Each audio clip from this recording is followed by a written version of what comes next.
Welcome back to Tinygrams Games, and I'm here bringing you today a Nova Blitz Advanced Starter Deck. This was unveiled at PAX this weekend, and will soon be in the game. So if you went to PAX and you tried out these decks and you didn't really understand or weren't sure what to do with them, hopefully this video will help you understand it a little bit better.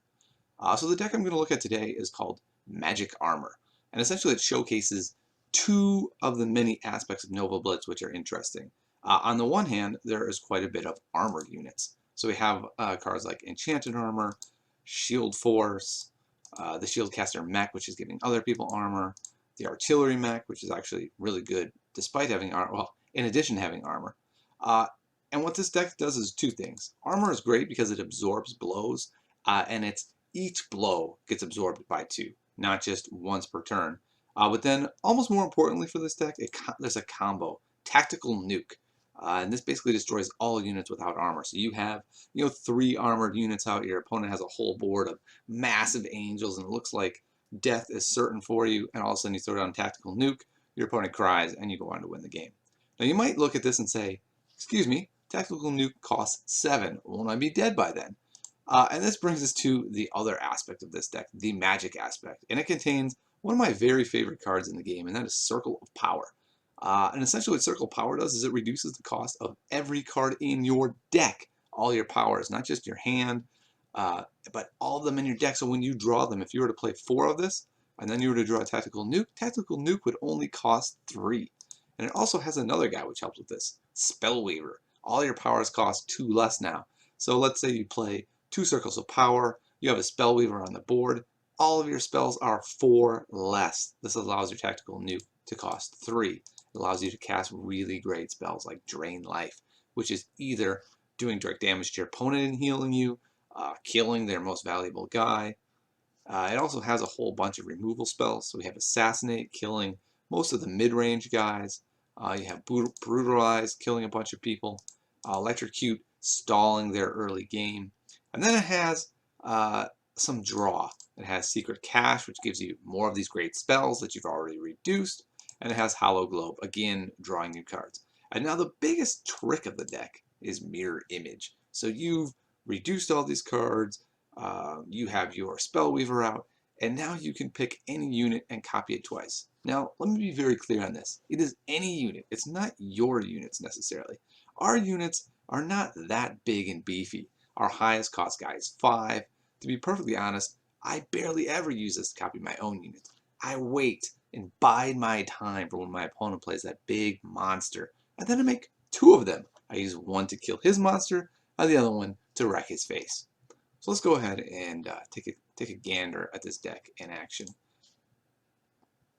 Alright, so here we are. We're going to fight against Captain Bligh. I've played against him a couple times today. Don't have any Arcane Energy yet, which isn't the end of the world just yet, as long as we get one soon. We have a 2-drop, some 3-drops, so hopefully we're going to be okay. Ooh, there's our beloved Circle of Power. Again, we can't play it just yet.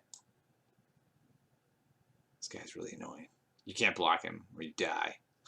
Even though we have lots of armor, so we're just going to go face and attack. I'm not exactly sure how we're going to end up killing him. Ooh, there we go. So if we want, we could play Circle of Power and reduce the cost of these things.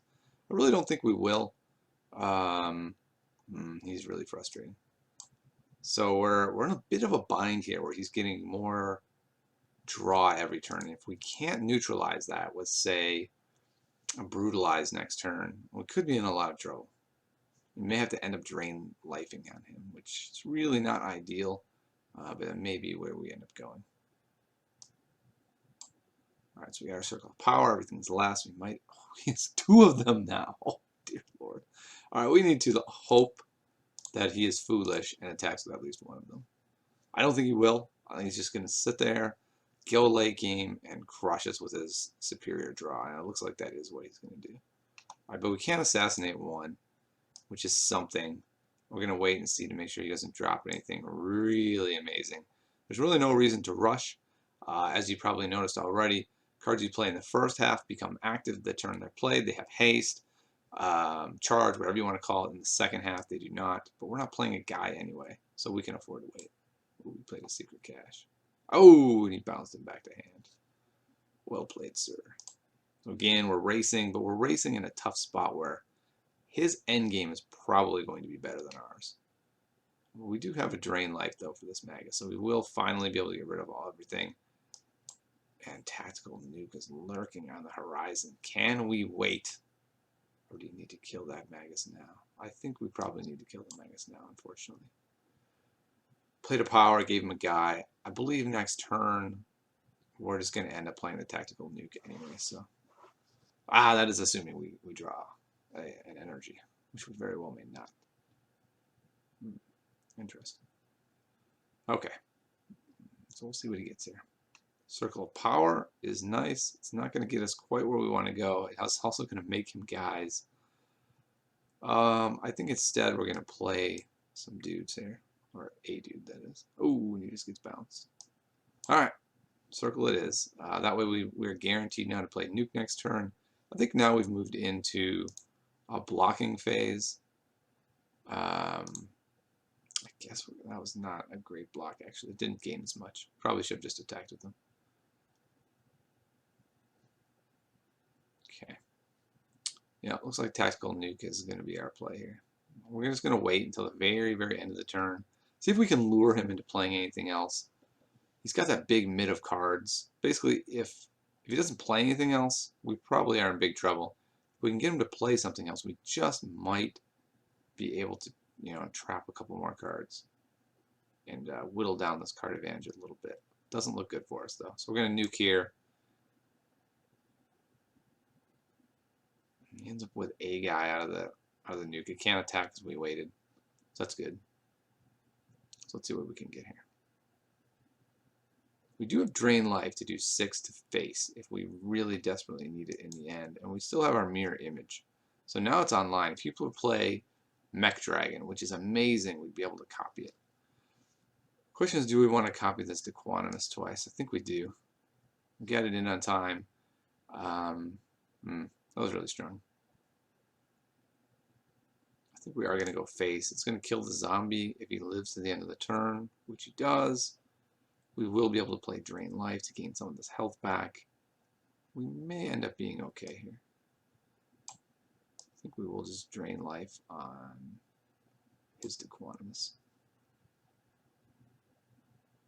And we're just going to keep going face and hope that we can push. I'm really surprised that with 2 Grand Magus, he didn't get a larger advantage. I'm really surprised. So we have a choice between playing 2 guys and playing a Dequanimus. The Dequanimus is really strong. I'm a little bit nervous to play because I think he is going to kill it. But we're going to play it anyway. Oof. Mirror image on the Spellweaver. And then the mind control. Oh my. Well, people, I think we have met our match here. Maybe I should have attacked. I kind of assumed he was going to block there. He didn't. Okay, we can brutalize him, which is a big deal. And then we can play a couple guys and hope. But it's a tough spot. 7 is mind control range. He can mind control again. He actually has lethal on board. So we're going to have to trade off our Spellweaver for one of his guys. He's going to take us down to 1. He doesn't have any cards in hand, so if you were to draw an energy, we could live. But that's... Actually, we still can't live. Nope, I was wrong. We die. We got close. I mean, he had 2 early Grand Maguses, so I'm actually really shocked that we got as close as we did. In the end, it wasn't enough, and we have invested. Boom. And that's that. The Chronomancer with a finishing blow. That's okay. Let's try that again. Hopefully our opponent won't get 2. Alright, it's a rematch with Captain Bly. And Tactical Nuke is our great equalizer if the board gets away from us. The nice thing is we have this Electrocute just to stymie any early starts he has. Okay, so he doesn't have anything. And now we have our Arcane Energy. So now we're in a decent spot here. So last time that Spectre pretty much ran wild the whole game until we tactical nuked. And so this game, we're not going to have that same problem. We have all kinds of choices here. We could cash, we could spider tank. Okay, so he cashed. I think what we're going to do is play the Spellweaver and then immediately cash at the start of the turn before he can bounce him. He showed us last game that he had dissolves, he has the Chronomancer, so we really need to take advantage of this while he's out there. Just immediately hit it. Yeah. So now if he plays a guy, we'll be able to hit him with Brutalize anyway. So it looks like he's not going to, so we'll just pass. So this will be good for that Grand Magus that we saw him having multiples of last game. Grand Magus is a real pain to deal with. We didn't see this card last game. That card might have won us the game last time. Yeah, so we're going to Brutalize him. He's a really strong card. We saw him last time doing quite a bit of damage, causing a lot of problems. So, should be okay. And we're going to crush him. Crush him like the bug that he is. Ooh, and we got 5 now. Now we're in business. Unsummon. He dies to the children back. Oh! That's an interesting card to dissolve. Sure, you don't take 5 to the face, but now you take 3 more to a guy because I'm going to replay him. So it's an interesting short-term solution, I guess. We really need to deal with him. So much so that I'm actually considering a tactical nuke. I'm not going to, but really, really, really considering it. And we're just gonna go face because he's not gonna attack and he's not gonna block. He's gonna sit there with him. Reading it like a book, friend. Alright. I think we just need to pressure him down if at all possible. We can Hollow Globe and still do something like Spider. I think we do that. And this keeps putting him in this weird spot where he doesn't know what to do with the Djinn. We just keep attacking. I don't think he has the balls to attack. He does! He grew balls. That's unfortunate. I liked him better when he was ballless. Alright. We could play 2 guys. Let's do it. He's probably not going to be able to bounce them both. Another Djinn? Oh, jeez. Oh, Nelly. Things just went off the rails. We're going to have to tactical nuke, I think. So because of that, we might as well just attack. Have to assume he'll block with 1. Maybe block there, sure. And I think we're going to have to tactical nuke. I really don't want to tactical nuke, but I'm going to let him play a bunch of stuff. Actually, we'll do it now. And then we can still play a dude and do some damage. So it looks to me like we're going to push this one through. Especially with the heal. We're going to go up to 30 whenever we want, so we should have this one. The only problem would be a really great mind control. The thing is, though, our deck is pretty resilient to mind controls because we just don't have great cards.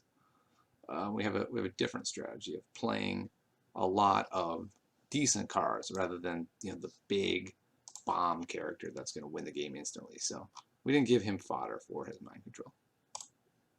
All right, let's see if we can win another one here. Captain Bligh, I am waiting for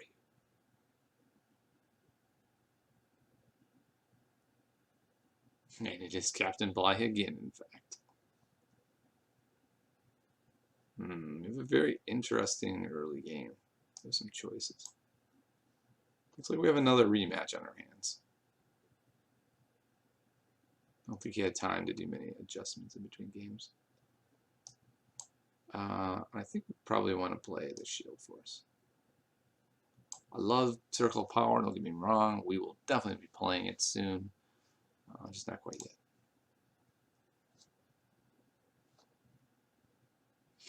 Ooh, 2 Circles of Power. I like it. Oh, Grand Magus, I don't like it. I have no way to handle him. I really don't think he's going to attack, though. I think it would be Kind of crazy for him to attack, so I'm just going to go straight face and assume he doesn't attack because he just wants that card advantage. Yep. I think probably double circle of power is in order here. Oh, 2 Grand Mags. This is what happened to us in our first game of our best of 3 apparently with Captain Bligh. He got 2 of them, and he basically ran over us with them. I'm hoping he still won't attack with them. Oh, he did. Wow. Interesting. Alright, so we're going to assassinate here. Oh, we're going to assassinate this guy. You know what? We're not. We're going to nuke. Because the only thing that we lose here, actually, is that guy. Because we have our armor intact, so we should be fine. And we'll play the energy one. The why not would be, it fools your opponent into thinking you have an answer if you hold the energy. The problem is we don't have much energy that's out there yet. So we're still in the mood to play energy. And that was a really early Chronomancer, which allowed me to replay him. I would call that a mistake. And since he has no more mana, I'm going to go ahead and kill that guy. Mainly because it's the draw. So not only do I then get to push the damage, I get to draw as well. So we're going to do 4. And we're almost done here. We almost got this thing wrapped up. That took his whole turn. We get to artillery mech, kill his guy. Again, we're pushing 5 and 3 more to go. Can we get the last 3? A drain life for the win would be one of those special wins. We'll see what we can pull off here. Maybe he'll bounce the artillery mech. So we're going to do this because this guy would only cost 4 anyway. Not really sure it's worth. But we'll do that. In case he Chronomancers, we want to get that out there. Mind controlled. That's a good mind control for him. I'm going to go ahead and circle of power. We're going to push 1 damage through because he's going to block there. Since he's going to block there, we're not actually going to attack with him because I know he's going to block there. I know 100% he's going to block there. He has to or he loses. So we'll do that instead. We're going to cash. We're going to draw Drain Life and win. Nope. We did not draw Drain Life to win. Brutalize will kill him, actually. Puts us 1 away. We can electrocute that guy. And can we win over multiple turns with enchanted armor? I don't know. We certainly don't have the card advantage to make it happen. At this point, I think we're really, really hoping to draw a Drain Life for the win. Let's see what we can do. Nope. No, we did not want energy there. Oh boy, I can feel it slipping away. Sliding away. We also do have battlefield intel, which is going to be great for very soon being able to go ahead and heal up if he's able to, hit us hard enough. He's dissolving him. He won't let me hit him for the whole 1. Okay, come on, cash in the Drain Life for the win. There it is. That's ball game. There you go. So, if you're just back from PAX, or you have just gotten your new starter decks, welcome to Nova Blitz, and make sure you watch my other videos, Tiny Grimes Games, and I hope you enjoyed Magic Armor as much as I enjoyed playing it. I'll see you next time.